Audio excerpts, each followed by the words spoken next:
Olá, bem-vindo a mais um episódio do Estudo Central. É muito bom ter você aqui acompanhando a gente. E já de começo quero mandar um abraço especial para Rose Marinho, para o Célio Ferreira, para o Edson Trindade, de Belém do Pará, e também para o Silvestre Martins Oliveira, de Genipapo dos Vieiras, Maranhão. Olha só, que bom tê-los aqui. Esses são alguns que mandaram alguns comentáriozinhos aqui nos nossos vídeos. E se você também deseja deixar o seu comentário, de onde você é, coloque aí embaixo, que nós gostamos bastante dessa interação que podemos ter. E se você ainda não é inscrito no canal, já aperta o botãozinho aí de inscrever-se, aciona o sininho para receber todas as notificações dos vídeos e tudo que nós colocarmos aqui do nosso canal e também do Estudo Central. Hoje nós vamos estar aqui estudando a lição número 6 e o tema geral desse trimestre é Efésios. E eu não estou sozinha, mais uma vez, quero apresentar aqui quem está comigo hoje, é o pastor Lucas Camargo, muito bom tê-lo. Uma alegria estar aqui para estudarmos esse assunto tão importante, assunto que tem a ver com a nossa vida espiritual, vai ser muito bom. Amém. E temos também o Franz Guedes, da Igreja do Parque Jataí, Votorantim, nosso vizinho aqui. É muito bom tê-lo mais uma vez aqui. Oi, Laila, como é que vai? Tudo bem? Tudo jóia. Um abraço para o meu amigo aqui, pastor Lucas. Satisfação e alegria em tê-lo aqui conosco. E quero mandar um abraço para todos aí que estão nos vendo aí nas redes sociais, no YouTube. Mandar um abraço para os amigos lá da igreja, lá do Parque Jataí, do distrito de Votorantim, e para alguns amigos que sempre estão entrando em contato conosco. É um grande privilégio, onde nós vamos aqui entender esse mistério, né? As pessoas gostam de mistério, né, Lucas? Uhum. Então, a gente vai, com orientação de Deus, entender que mistério do Evangelho é esse. Muito bom, que bom tê-lo, Franz. E para a gente começar, você pode fazer uma oração? Sim, vamos orar? Querido Deus, amado Pai, honrado e glorificado seja o Teu santo nome. Nesse momento, pedimos a orientação do Teu Espírito Santo, para que possamos compreender, Senhor, esse mistério do Evangelho, que nos traz a salvação. Em nome de Cristo Jesus, agradecemos e te pedimos. Amém, Senhor. Amém. Como o Franz disse, o tema da lição número 6 é o mistério do Evangelho. E o verso para memorizar está em Efésios 3, 20 e 21. Então, já pega aí mais uma vez a sua Bíblia, sua lição, para acompanhar todo esse estudo e não perder nada. Vamos, então, ao verso para memorizar.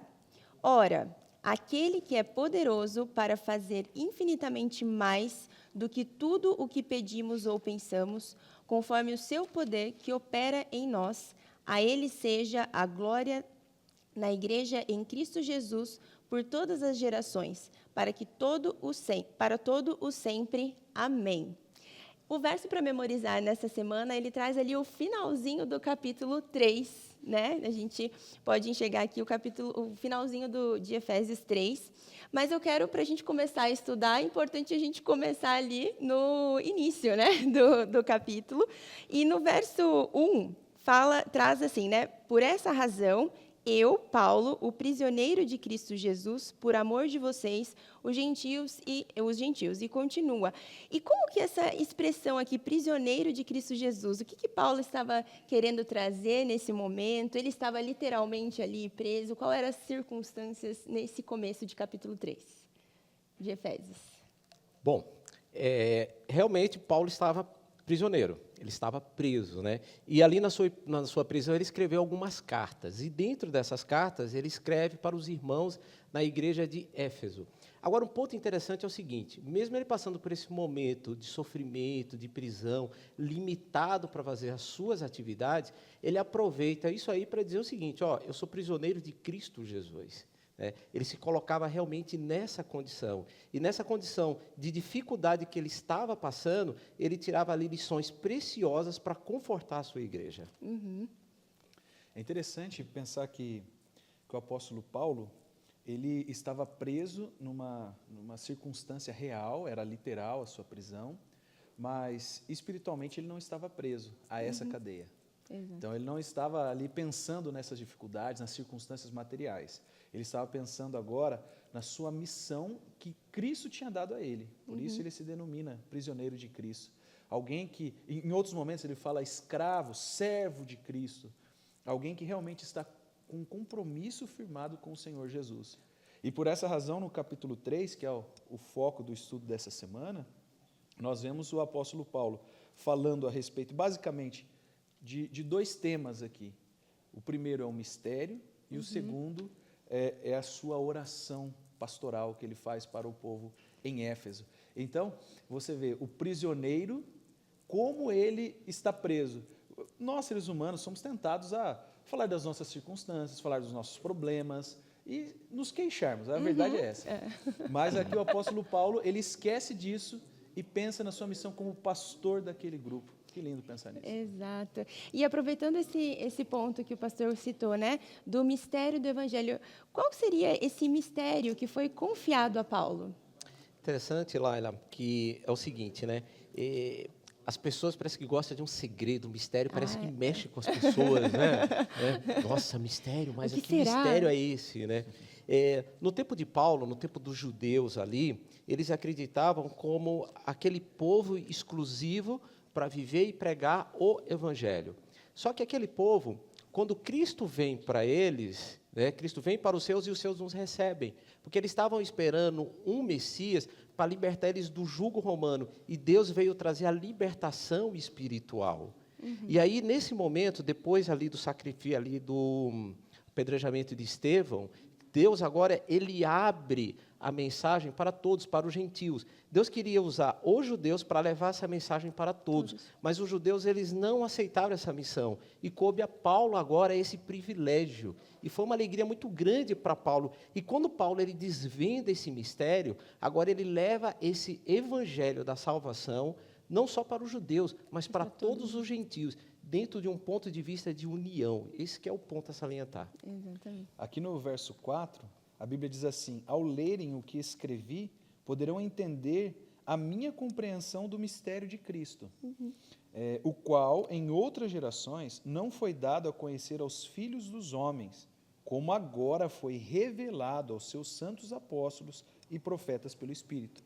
Ou seja, mistério, ao contrário da concepção que temos hoje, não é algo desconhecido por completo. Mistério, para o apóstolo Paulo, significa algo que naturalmente os seres humanos não compreendem, mas por uma intervenção sobrenatural divina, o Espírito Santo agora revela. Então, mistério não é algo desconhecido, e sim algo conhecido, que o apóstolo Paulo vai revelar a eles, que pelo Espírito Santo ele recebeu. Então, como o Franz disse agora, qual é esse mistério? É isso, não é só para os judeus.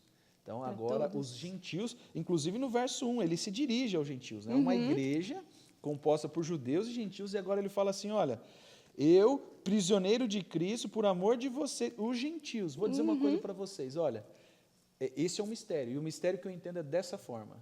Então, ele explica a união da igreja do corpo de Cristo, através desse mistério.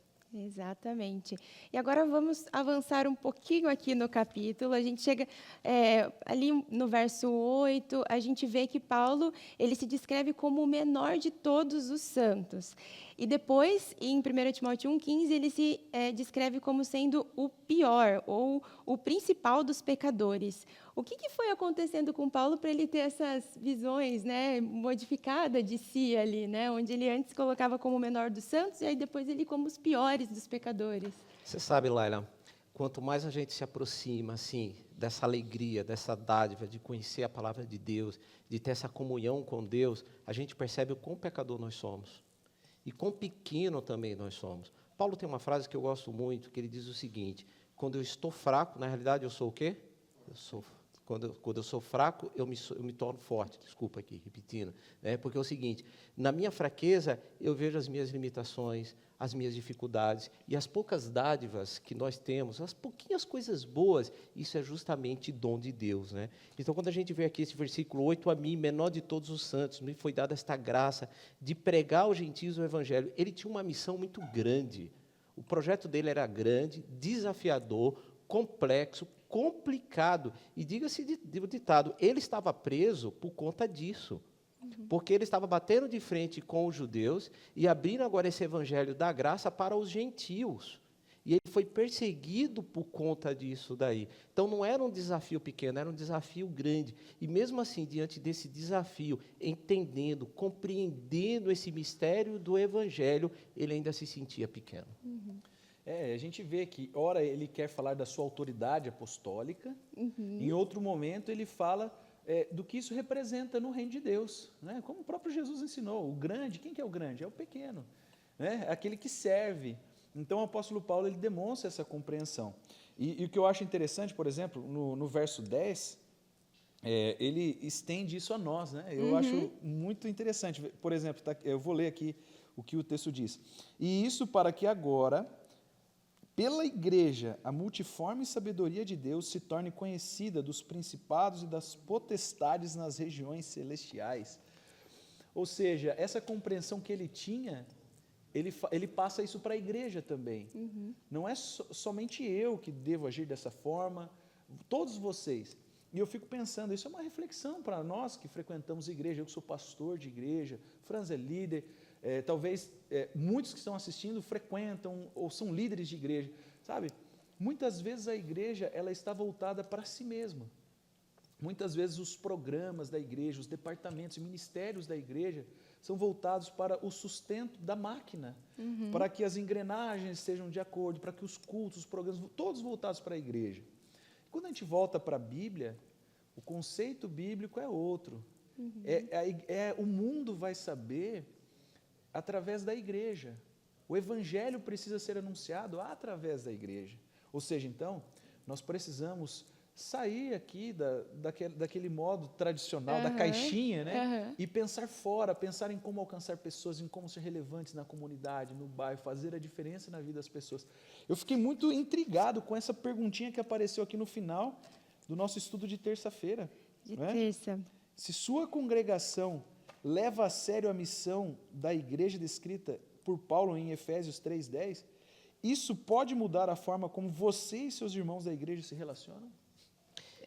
Interessante, Lucas, você vê a igreja como protagonista, né? E para que a igreja seja protagonista, interessante que tinha um colega nosso, aqui, participando aqui, né, do estudo, e ele falou uma coisa interessante. Quem é a igreja? A igreja sou eu, a igreja é você, a igreja somos nós, somos a igreja. E nós temos que estar unidos dentro de um propósito. E quando nós estamos unidos dentro de um propósito, entendendo esse mistério, que é o Evangelho de Deus, e olha que esse mistério é o seguinte, você vai em João 8,32 e diz assim, conhecereis a verdade, e ela te liberta. Tá, mas o que é a verdade? João 17:17 diz que a verdade é a palavra de Deus.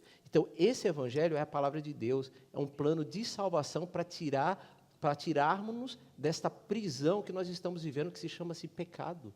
Só que a igreja agora tem essa missão de entender, compreender e proclamar essa mensagem do Evangelho. Mas para isso nós temos que estar unidos. Com certeza. Naquela época, existia uma tensão entre judeus e gentios. Hoje não existe mais. Mas eu pergunto, estamos de fato unidos como igreja? Então corpo, não temos né? mais esse problema. Mas a união é uma realidade? É uma coisa para a gente pensar. Alguém certa vez disse o seguinte, a nossa religião ela é tão grande para nós odiarmos as pessoas e tão pequena para nós amarmos as pessoas. Muitas vezes a gente cria separações, divisões, discórdias em nome da religião. Verdade. E a nossa fé, a nossa crença não é suficiente para a gente derrubar esses muros, né, de construir pontes e ter união. Exatamente. Vamos avançar aqui para o tempo não nos atrapalhar aqui, passarmos um pouquinho mais. A gente segura o relógio, né? Segura, vamos segurar, Fran, dá uma segurada. Mas dando sequência aqui no capítulo 3, chegando ali no verso 18, né, Paulo ele começa a descrever algumas dimensões, né, sobre o amor de Deus, né? E até a lição aqui indo para a parte de quarta, ela fala, né, Cristo habitando no coração.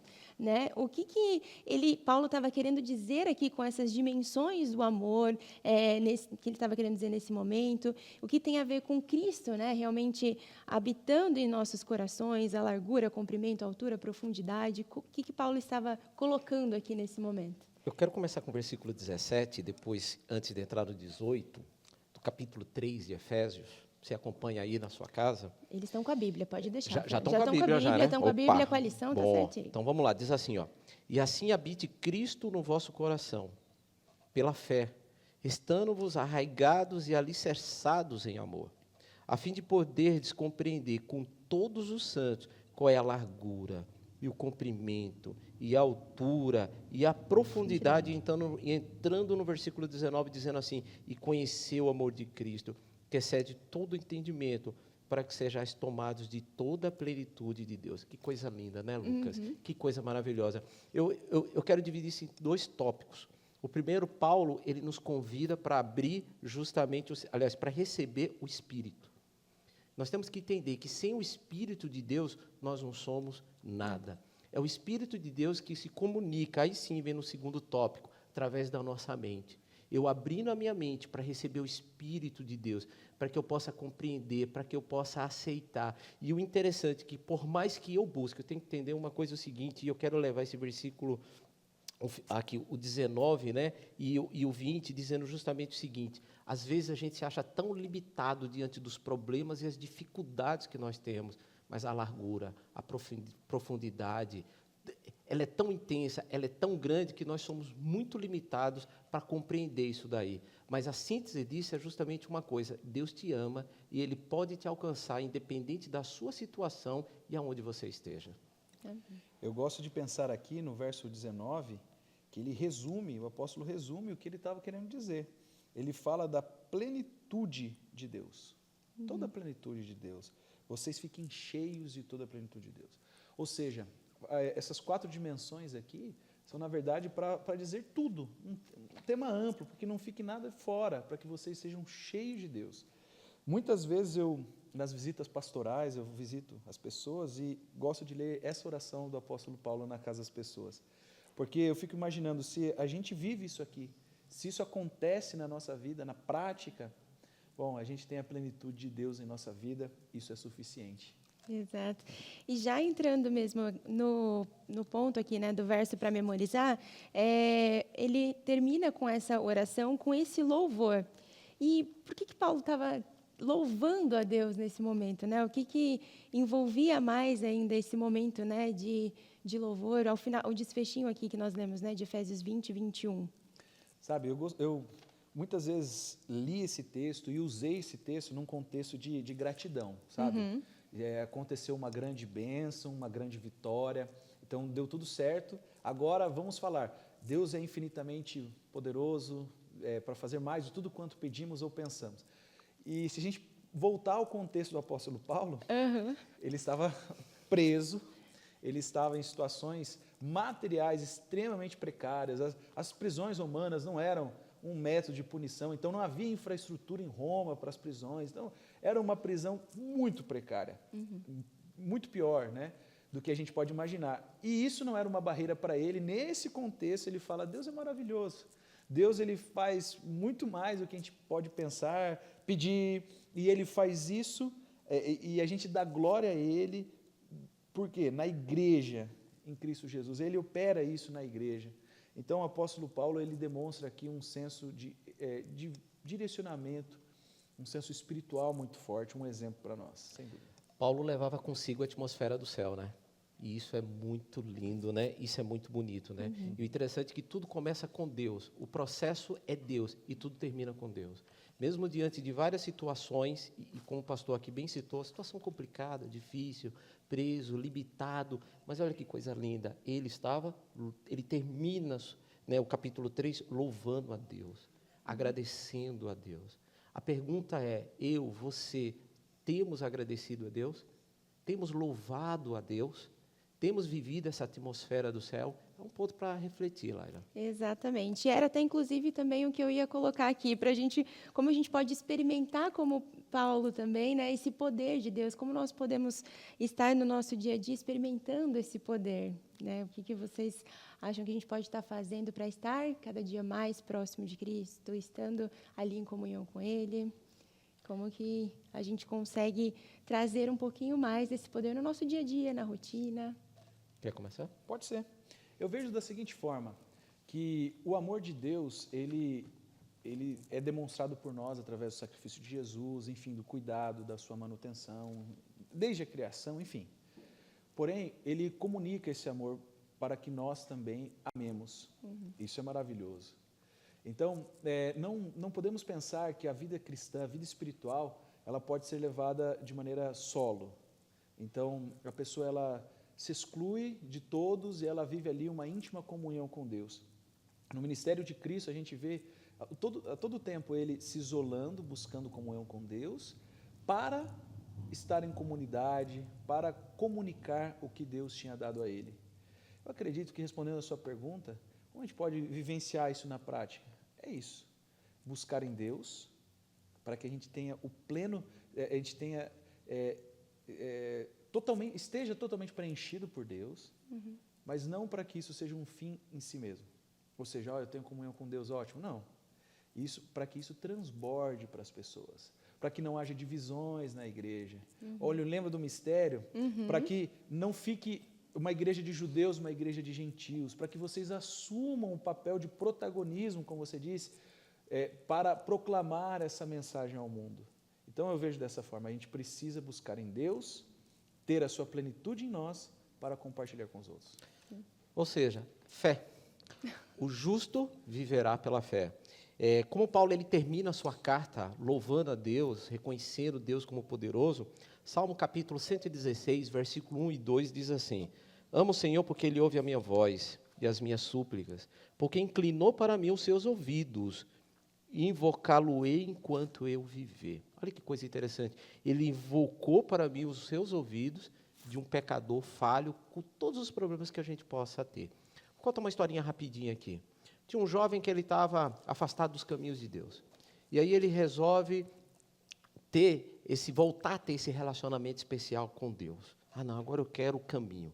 E aí ele faz uma oração, volta para a igreja para viver em unidade, envolvidos, e agora eu vou continuar o meu caminho. E de repente nesse caminho vem o primeiro obstáculo. Aí ele cai. Mas aí ele diz assim, não, invocá-lo-ei enquanto eu viver.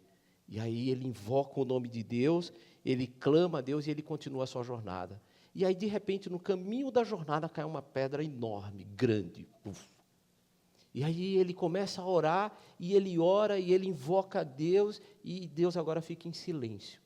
E parece que o silêncio de Deus mexe com a gente. E ali, naquela prisão dos seus pensamentos, diante ali das suas dificuldades, ele procurando encontrar uma solução e não consegue, e ele clamando a Deus, fala, Senhor, e agora como é que eu faço para tirar essa pedra do meu caminho, que são os problemas, as dificuldades que a gente enfrenta no dia a dia. Deus chega para ele lá, ele fala assim, empurra a pedra. Aí, naquele movimento assim assintomático, ele vai e começa a empurrar a pedra. E ali passa semanas, meses, anos. E ali ele orando, suplicando, Senhor, tira esse espinho da carne, tira essa pedra, tira esses problemas, tira essa dificuldade, eu não aguento mais viver prisioneiro de tantas coisas que acontecem na minha vida. E o tempo passa, Depois de anos, Deus olha para ele, com seu dedo midinho, Deus faz, pum, e tira a pedra. Aí ele para, olha justamente para Deus e questiona a Deus, dizendo, Senhor, mas por que agora? Aí Deus chega para ele e fala assim, meu amigo, te olha no espelho. E quando ele olha no espelho, ele fica assustado, porque quando aquela pedra apareceu, aquele problema apareceu na frente dele, ele era franzino, ele era magro, ele era fraco espiritualmente. E com o passar dos anos, ele lidando com esses problemas, ele cresceu espiritualmente, ele adquiriu musculatura. E Deus agora chega para ele e fala assim, meu amigo, agora você está pronto para continuar a caminhada, porque a caminhada vai ser difícil. Você vai ter problemas, você vai ter dificuldades, terão pedras maiores que essa, e você vai cair num buraco enorme, mas agora você adquiriu, pela fé, por essa comunhão com Deus, invocando esse relacionamento, você está pronto para continuar a jornada junto comigo. Olha, muito, muito bom. A gente já está com o tempo no finzinho, então vou pedir, pastor, para colocar as suas últimas considerações, um resumo geral aqui que o senhor gostaria de deixar da lição dessa semana. Eu gostaria já de ir direto para o apelo. Queria fazer 2 apelos, 2 convites, né? Você que está assistindo agora, nós vimos aqui a respeito das divisões que haviam na igreja no primeiro século. E talvez hoje algumas coisas não estejam muito bem na sua igreja, na sua comunidade, na sua família, no seu grupo. Deus nos convida a sermos um. Deus nos convida a minimizarmos as diferenças, a amarmos, termos um olhar de compaixão. Especialmente você que é maduro na fé, já tem uma experiência cristã já antiga, olhe com paciência, com amor, com carinho para aqueles que estão mais novos, para os imaturos na fé. Tenha o espírito de abraçar, de acolher, de fazer a diferença na comunidade. Esse é o primeiro apelo. E o segundo apelo é para que todos nós experimentemos cada vez mais essa relação com o nosso Deus, para que Ele preencha o nosso coração de maneira plena, profunda. E sabe, quando a gente se coloca assim nas mãos de Deus, a gente não faz ideia do que Ele pode fazer em nós e através de nós. Que Deus te use poderosamente. Amém. Pastor, pode orar para nós, por favor? Claro, vamos fazer a oração. Querido Pai, muito obrigado, Senhor, pela oportunidade que tivemos de estudar Sua palavra. Nós pedimos para que o Senhor continue falando ao nosso coração, de maneira que o que estudamos se torne prático na nossa vida. Amém. Abençoe a todos, em especial esse amigo, essa amiga que nos assiste agora. Pedimos isso em nome do Senhor Jesus. Amém. Amém. Chegamos ao final do estudo da lição número 6 e é muito bom ter você aqui. Continue acompanhando as próximas lições, os próximos vídeos do Estudo Central e lembre-se de se inscrever no canal se você ainda não é inscrito. Acione o sininho ali para ficar por dentro de todas as novidades que colocarmos aqui no canal do Estudo Central e também siga-nos no Instagram, @Estudo Central. E até a próxima!